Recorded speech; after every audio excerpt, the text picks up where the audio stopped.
Hello, my name's Gavin, this is Genre Books, and this is a return to 50 Zanes of Grey, which is coinciding with June on the Range.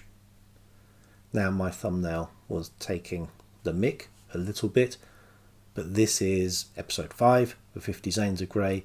This is the 10th book I'm talking about, and I think this might be the first proper Western in all those videos. We've had 3 frontier novels with Betty Zane, The Spirit of the Border, and The Last Trail. We've had 2 baseball books with The Shortstop and The Young Pitcher. The Young Pitcher is also one of the Ken Ward novels, and we've had another 3 of those Ken Ward sort of adventure novels, The Young Forester, The Young Lion Tamer, and Ken Ward in the Jungle. And we've had a non-fiction book, definitely set in the West, but not a Western, with The Last of the Plainsmen. But here, finally, a fiction novel Western from Zane Grey, The Heritage of the Desert. And it is a delightful coincidence that this occurs slap bang in June on the Range BookTube's premiere, possibly only, Western event. The Heritage of the Desert was first published in 1910, and it is set, I don't think it explicitly says, but it's set in the 1870s, and the geographical area where it's set is on the Utah-Arizona border by the Colorado River. Briefly, to set the scene, we follow the adventures of John Hare, who finds himself in the desert, seriously ill. He's suffering with some kind of respiratory condition. I think pneumonia is mentioned at one point, but it also sort of feels a little bit like TB, but not as fatal.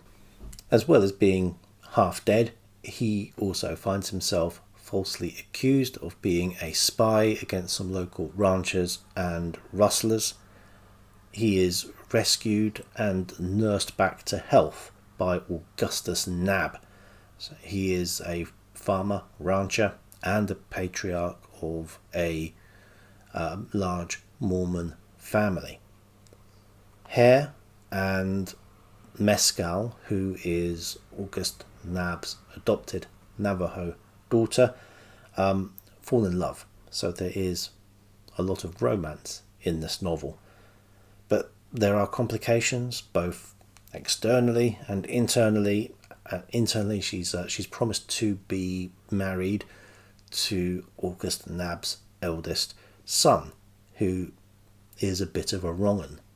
Externally, issues come in the form of those other ranchers and rustlers who are looking to put August Nab out of business.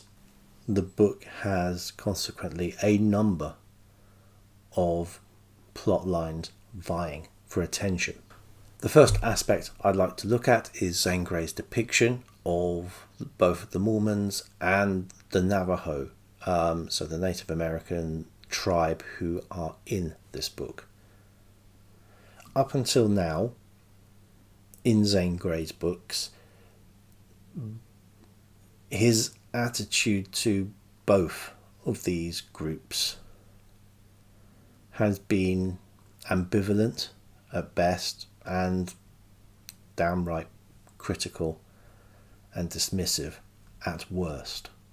Actually, at worst is where he gets insulting, but that doesn't seem to be the case in The Heritage of the Desert. In this book, I don't think the Native Americans are described as savages even once, which is his usual favourite epithet for them. Indeed, here there is a friendship and a respect between the two groups that he as a writer can sometimes dismiss or castigate. Whether Zane Grey will keep this going in later books, I don't know, but it's nice to see here. There will be plenty more opportunity to discuss his attitude towards Mormonism when I come to the next book, Riders of the Purple Sage. Suffice to say, in The Heritage of the Desert, the Mormon characters are upstanding and faithful, and the Navajos austere and honourable. On the other hand, the villains of the piece, the rustlers and the rival ranchers, are unremittedly painted black. There are some of the opposing ranchers that end up seeing the light. These are employees of the ranch who realise what their bosses have become and decided to take the right decision and rebel against them. But the rustler, Dean, and the ranch owner, Holderness, are just irredeemably evil. A little bit cookie cutter in that respect. Add to that group August Nab's eldest son, Snap, who is possibly painted as a victim of his alcoholism, but absolutely doesn't use it as an excuse for him. His behaviour in the book is possibly even more unforgivable, given that he is part of the family. These external conflicts in the book are born out of control over water supply. Understandable in a book set in the desert. Internally, the strife is over fighting for the affections of Mescal, or Mescal wrestling between her affection for Jack Hare and her, what she feels is her duty towards August Nab by marrying Snap, something she really doesn't want to do. But it's in Mescal's characterization that you can see one of the weaknesses of this book. She's spirited, she is resourceful, but she still has little agency, and there is nothing much she can do but react to events that are happening to her in the case of men determining her fate one way or the other. Other female characters are given pretty short shrift, with few lines of dialogue and no opportunity to drive the narrative in any sort of way. Possibly the only thing that doesn't involve their relationship to the men is their actual is the pecking order of the many wives of August Nab. I say many. There's more than one. I'm not quite sure how many there are. Polygamy is the one thing that Zane Grey maintains his criticism of with respect to Mormonism.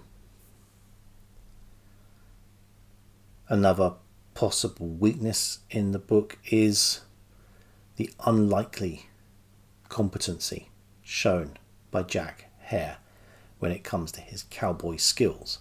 He is not from the West, but he shows himself to be a natural marksman and takes a few lessons on being quick on the draw and becomes very quick on the draw. This facility with firearms seems unlikely, but it still seems more plausible than his aptitude as a horseman.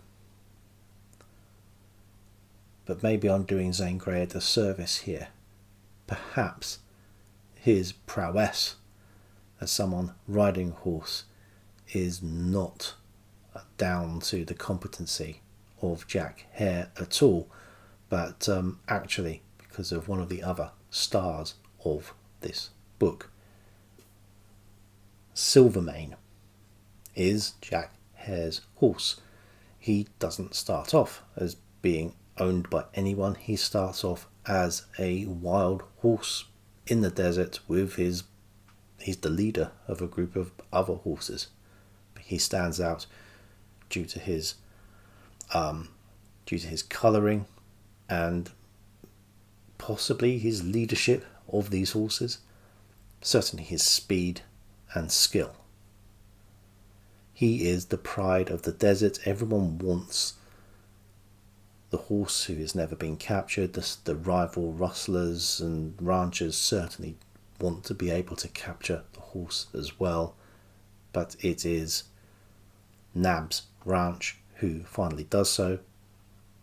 Hare is instrumental with that and ends up being given the horse, which is then broken in by a friendly Native American bronco breaker. Silvermane develops a strong bond with Jack Hare and seems to intuit whatever the situation requires. Silvermane is, in fact, one of a few named animal characters in this book. And sometimes these animals have more time on the page than many of the women do.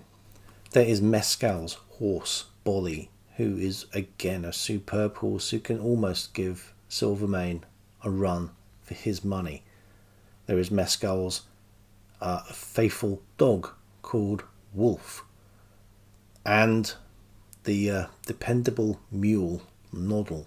Grey is guilty of more than a hint of anthropomorphism in his depiction of these animal characters, but he does it really well, so I think I'll let him off.